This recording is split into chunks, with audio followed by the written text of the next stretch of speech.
মুখ্যমন্ত্ৰী হিমন্ত বিশ্ব শৰ্মাই আৰু মন্দিৰ নামঘৰ 5 কিলোমিটাৰ ব্যাসাৰ্ধত গো মাংস নিষিদ্ধ কৰা হৈছে বুলি জানিব পৰা যায় এই মুহূৰ্তৰ গুৰুত্বপূৰ্ণ খবৰ ৰাজ্যত গো মাংস বিতৰ্কক লৈ এতিয়া উদ্বিগ্ন হৈ পৰিছে অসম চৰকাৰ গো মাংস সন্দৰ্ভত মুখ্যমন্ত্ৰী হিমন্ত বিশ্ব শৰ্মাই কৰিলে ডাঙৰ ঘোষণা আৰু কঠোৰভাৱে বলবৎ কৰা হ'ব গো সুৰক্ষা আইন প্ৰশাসনক কঠোৰ নিৰ্দেশ মুখ্যমন্ত্ৰী হিমন্ত বিশ্ব শৰ্মাৰ মন্দিৰ নামঘৰৰ 5 কিলোমিটাৰ ব্যাসাৰ্ধত গো মাংস নিষিদ্ধ হিন্দু বসতি প্ৰধান অঞ্চলৰ 5 কিলোমিটাৰ পৰ্যন্ত ঈদতো কৰিব নোৱাৰিব কুৰবানী আৰু এতিয়াৰে পৰা অধিক কঠোৰ হ'ব গো সুৰক্ষা আইন গো সুৰক্ষা আইনক লৈ অচিৰেই জাৰি কৰা হ'ব এছঅপি এই মুহূৰ্তৰ আমি ডাঙৰ খবৰ আপোনালোকৰ বাবে লৈ আহিছো ৰাজ্যত গো মাংস বিতৰ্কক লৈ এতিয়া উদ্বিগ্ন হৈ পৰিছে অসম চৰকাৰ গো মাংস সন্দৰ্ভত মুখ্যমন্ত্ৰী হিমন্ত বিশ্ব শৰ্মাই এতিয়া ডাঙৰ ঘোষণা কৰিছে কঠোৰভাৱে বলবৎ কৰা হ'ব গো সুৰক্ষা আইন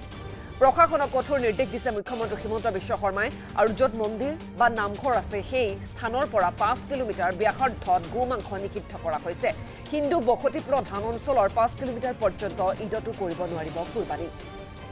আৰু এতিয়াৰে পৰা অধিক কঠোৰ হ'ব গো সুৰক্ষা আইন গো সুৰক্ষা আইনক লৈ অচিৰেই এছঅপি জাৰি কৰা হ'ব আৰু ৰাজ্যত এতিয়া গো মাংসৰ বিতৰ্কক লৈ অসম চৰকাৰ কিন্তু বৰ্তমান সময়ত উদ্বিগ্ন হৈ পৰিছে নিষিদ্ধ মাংসৰ বিতৰ্কক লৈ এতিয়া দেখিবলৈ পোৱা গৈছে কঠোৰ নিৰ্দেশনা অসম চৰকাৰৰ য'ত মুখ্যমন্ত্ৰী হিমন্ত বিশ্ব শৰ্মাই এই সন্দৰ্ভত ডাঙৰ ঘোষণা কৰিছে যি স্থানত মন্দিৰ আছে বা নামঘৰ আছে সেই স্থানৰ পৰা 5 কিলোমিটাৰ ব্যাসাৰ্ধত গো মাংস নিষিদ্ধ আৰু হিন্দু বসতি প্ৰধান যি অঞ্চল আছে সেই অঞ্চলতো 5 কিলোমিটাৰ পৰ্যন্ত ঈদতো গো মাংস বা কুৰবানী ব্যৱহাৰ কৰিব নোৱাৰিব এতিয়াৰে পৰা অধিক কঠোৰ হ'ব গো সুৰক্ষা আইন আৰু গো সুৰক্ষা আইনক লৈ জাৰি কৰা হ'ব এখন এছঅপি জাৰি কৰা হ'ব আৰু গো সুৰক্ষা আইনক লৈ অচিৰেই এছঅপি জাৰি কৰাৰ কথা উল্লেখ কৰিছে মুখ্যমন্ত্ৰীগৰাকীয়ে ৰাজ্যত গো মাংস বিতৰ্কক লৈ উদ্বিগ্ন হৈ পৰিছে অসম চৰকাৰ গো মাংস সন্দৰ্ভত অসমৰ মুখ্যমন্ত্ৰী হিমন্ত বিশ্ব শৰ্মাই এটা কঠোৰ নিৰ্দেশ দিছে মন্দিৰ নামঘৰ যি স্থানত আছে সেই স্থানৰ পৰা 5 কিলোমিটাৰ ব্যাসাৰ্ধত গো মাংস নিষিদ্ধ কৰা হৈছে তাৰ সমান্তৰালকৈ হিন্দু বসতি প্ৰধান অঞ্চলৰ 5 কিলোমিটাৰ পৰ্যন্ত ঈদতো ব্যৱহাৰ কৰিব নোৱাৰিব কুৰবানী আৰু এছঅপি জাৰি কৰা হৈছে জাৰি কৰিব বুলি কৈছে এই সন্দৰ্ভত গো সুৰক্ষা আইনৰ নামত এখন এছঅপি অচিৰেই জাৰি কৰিব যিহেতু গতিকে যিসকলে গো মাংস নিষিদ্ধভাৱে আচলতে ব্যৱহাৰ কৰিছে তেওঁলোকৰ বাবে কিন্তু এতিয়া কঠোৰ হৈ পৰিছে অসম চৰকাৰ ৰাজ্যত গো মাংস বিতৰ্ক চলি আছে আৰু সেই বিতৰ্কক লৈ এতিয়া অসম চৰকাৰ উদ্বিগ্ন হৈ পৰা পৰিলক্ষিত হয় এই মুহূৰ্তত আমাৰ ওচৰতে মন্তব্য আছে মন্তব্য আগবঢ়াইছো কেইটামান দিনৰ পৰা অসমত বিশেষকৈ ঈদুল জহাৰ পিছৰ পৰা অসমত কেইটামান জাগাত আমি অশান্তিৰ বীজ সিঁচিবলৈ কৰা প্ৰচেষ্টা আমি দেখিবলৈ পাই আছোঁ প্ৰথমতে ধুবুৰীৰ পিছত লক্ষীপুৰৰ পিছত লখিমপুৰত আৰু লখিমপুৰৰ পিছত গোৱালপাৰা আৰু এতিয়া হোজাই ক'ব গ'লে সাম্প্ৰদায়িকভাৱে বা যিমানখিনি জাগাত খুব সেনচিটিভ জাগা এই গোটেই স্থানবিলাকতে এনেকুৱা ঘটনা হোৱা দেখা গৈছে আৰু এই গোটেই ঘটনাবিলাক যেতিয়া আমি চাওঁ তেতিয়াহ'লে আমি দেখা পাওঁ যে য'ত য'ত এনেকুৱা ঘটনা হৈছে তাৰ ওচৰত এনেকুৱা লোকেলিটি আছে যিসমূহ লোকেলিটিত সাধাৰণতে ঈদুল জহাৰ সময়ত গৰু মাংস খোৱাৰ এটা ব্যৱস্থা চলি আছে আমাৰ যিখন কেটল বিল আছে বা আমাৰ যিখন কেটল আমাৰ প্ৰিজাৰ্ভেশ্যন বিল আছে সেই বিল অনুসৰি যদি হিন্দু মানুহ থাকে তাৰ 5 কিলোমিটাৰত কোনো মানুহে যদি মন্দিৰ আছে বা আমাৰ নামঘৰ আছে তাৰ 5 কিলোমিটাৰত এই ধৰণৰ মাংস তেওঁলোকে খাব নোৱাৰে সেইটো আইনী ব্যৱস্থা আছে কিন্তু ধুবুৰীতে হওক আন জাগাত আপোনালোকে ধুবুৰীত জানে যে গুৰুদ্বাৰা আটাইতকৈ দেশৰ এটা অন্যতম গুৰুদ্বাৰা তাতে আছে আৰু তাত কাষত অজস্ৰ মন্দিৰ তাতে আমি দেখিবলৈ পাওঁ গতিকে তাৰ within the radius of 5 kilometre এই বস্তুটো সম্পূৰ্ণ নিষেধ কৰা আছে কিন্তু এইবাৰ ঈদৰ সময়ত বা আগে পিছে এই যেটো প্ৰভিজন এই প্ৰভিজনটো আমাৰ জিলা প্ৰশাসনসমূহে যি ধৰণে বলবৎ কৰিব লাগিছিল সেই ধৰণে বলবৎ জিলা প্ৰশাসনে কৰা নাছিল ফলত মানুহো সচেতন নহল আমি মানুহক যদি সচেতন কৰি কলোহেতেন যে উইদিন 5 কিলোমিটাৰছ এইবিলাক আপোনালোকে খাব নোৱাৰে কাটিব নোৱাৰে হয়তো আজিৰ ঘটনাটো নহলহেতেন এতিয়া তেওঁলোকে যেহেতু এই গোটেই ঘটনাটো যদি আপোনালোকে দেখে যে নামঘৰ মন্দিৰৰ 5 কিলোমিটাৰৰ ভিতৰতে হৈ আছে গতিকে আমি জিলা প্ৰশাসনক নিৰ্দেশ দিছো যে আমাৰ কেটল প্ৰিজাৰ্ভেশ্যন আইনৰ যেটো এটা গুৰুত্বপূৰ্ণ দফা আছিল যে মন্দিৰ নামঘৰৰ 5 কিলোমিটাৰৰ ভিতৰত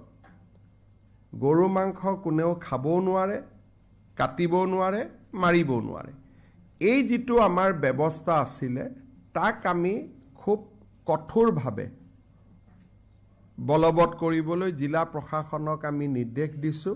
আৰু 5 কিলোমিটাৰৰ ভিতৰত যদি কোনেও গৰুৰ মাংস নাকাটেও নাখায়ও তেতিয়া হলে 5 কিলোমিটাৰ পাৰ কৰি আহি মন্দিৰ বা নামঘৰৰ সন্মুখত এনেকে হাৰমুৰ ৰখাটো সম্ভৱ নহব সেই কাৰণে আমাৰ যেটো দফা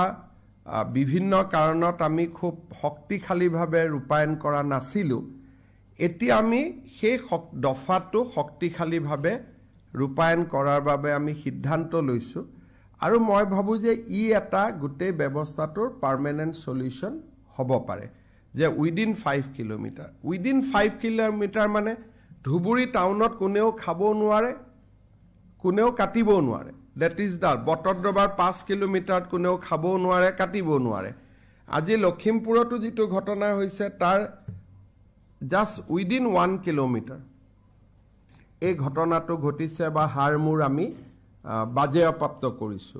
যদি তাত খাবই নোৱাৰিলেহেতেন কাটিবই নোৱাৰিলেহেতেন তেতিয়ালে ঘটনাটো কেতিয়াও নহলহেতেন সেই কাৰণে এইবাৰ আমি জিলা প্ৰশাসনসমূহক এখন আমি গুটেই এসওপি এখন বনাই আমি তেওঁলোকলৈকে পঠিয়াম যাতে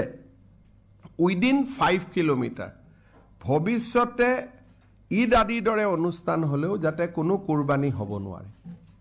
5 kilometre from A temple 5 kilometre from A namghar 5 kilometre from any religious institution আৰু গভৰ্ণমেণ্টে ইয়াক কঠোৰভাৱে বলবৎ কৰিব যে তুমি কুৰবানী কৰিব লাগে ধৰ্মমতে আন বিভিন্ন জন্তু কৰিব পাৰি হেতু কৰিবা কিন্তু এই বিশেষ জন্তুটো বা বিশেষ প্ৰাণীটো উইদিন 5 কিলোমিটাৰ ৰেঞ্জত যাতে কোনেও কৰিব নোৱাৰে আৰু যদি হেতু আমি সকলো মানুহে যদি তাক মনৰ পৰা পালন কৰো হিন্দু মুছলমান সকলোৱে তেতিয়ালে মই ভাবো যে এনেকুৱা ঘটনা ঘটিব নোৱাৰে দ্বিতীয়তে আমি লখিমপুৰত দেখিছো বা লক্ষীপুৰত দেখিছো যে এইবিলাক ঘটনা য'ত হৈছে তাৰ কাখত যিখিনি মানুহ আছে তেওঁলোকে হয় ট্ৰাইবেল বেল্ট এণ্ড ব্লকত আছে নহলে ভিজিআৰ পিজিআৰত আছে